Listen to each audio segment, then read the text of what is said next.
Good morning, students. Let us continue with lesson number 6, tissues. In last video we have discussed connective tissue, blood, bones and ligament, and today we are going to discuss cartilage and areolar connective tissue. Another type of connective tissue, cartilage, has widely spaced cells. जो भी cartilage होती है उसमें sales एक दूसरे से बहुत दूर दूर होते हैं, जैसे हमने आगे भी देखा है. अगर कनेक्टिव टिश्यू है तो they are loosely arranged. Okay, has widely spaced cells. The solid matrix is composed of protein and sugars. जो भी सॉलिड मैट्रिक्स है वो किसकी बनी हुई होती है? प्रोटीन्स एंड सुगर्स की. Cartilage smoothens bones surfaces at joints. जो भी बोन सरफेसिस है जॉइंट्स के आगे, जो भी बोन्स है उसकी सरफेस को स्मूदन प्रोवाइड करती है. Is also present in knows, year, trachea and larynx. तो नोज़ में भी है. कौन नोज़ में है?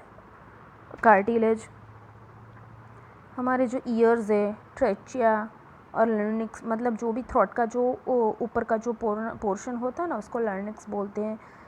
ट्रेचिया मतलब जो हमारी ट्यूब होती है जो ऑक्सीजन को लंग्स तक ले जाती है, वो वहाँ पे ये कार्टिलेज प्रेजेंट होती है. We can fold the cartilage of the ears. जैसे आप हमारे कान देखो फोल्ड कर सकते हैं, but we can not bend the bones in our arms. लेकिन अगर आप हाथ को अपने हाथ ले लो जहाँ पे स्ट्रेट जो भी बोन्स है उसको आप बेंड नहीं कर सकते.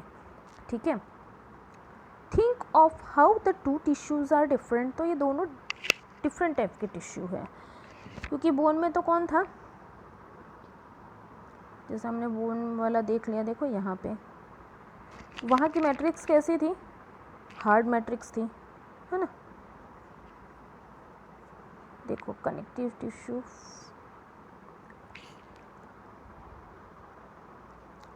वहाँ पे जो भी थे नॉट फ्लेक्सिबल टिश्यू. देखो यहाँ पे बोला गया है जो भी टिश्यू थे वो फ्लेक्सिबल नहीं थे. Bone cells are embedded in hard matrix and composed of calcium and phosphorus compound. तो वो वहाँ पे हम उसको बेंड नहीं कर सकते. ठीक है. Areolar connective tissue found between skin and muscles. कहाँ पे होते हैं areolar connective tissue? Between skin and muscles, around blood vessels and nerves and in the bone marrow. तो ये आपको हाईलाइट करना है कहाँ कहाँ पे होगा? Skin, between skin and muscles, around blood vessels, nerves and the bone marrow. It फिल्स the space inside the organs. जो ऑर्गन्स के बीच के जो स्पेस होती है उसको ये फिल करेगा. दूसरा उसका क्या फंक्शन है? Support internal organs and helps in repair of tissue. तो टिश्यू को रिपेयर करने का भी उसका फंक्शन है और ऑर्गन को सपोर्ट करना, इंटरनल सपोर्ट भी वो देता है. Areolar connective tissue. Where are fats stored in our body. हमारी बॉडी में फैट कहाँ पे स्टोर होता है?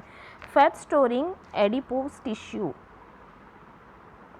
Is found below the skin and between internal organs. तो ये कहाँ पे होते हैं? Adipose tissue below the skin and between internal organs, वो आपको दिखाई देंगे. The cells of this tissue are filled with fat globules. तो फैट ग्लोब्यूल्स से वो फिल्ड होते हैं. Storage of fats also lets it act as an insulator. तो उसकी वजह से वो इंसुलेटर की तरह भी रिएक्ट करेंगे. ठीक है. तो हमारी बॉडी में फैट कहाँ पे स्टोर होता है वे भी इम्पॉर्टेंट है. यहाँ पे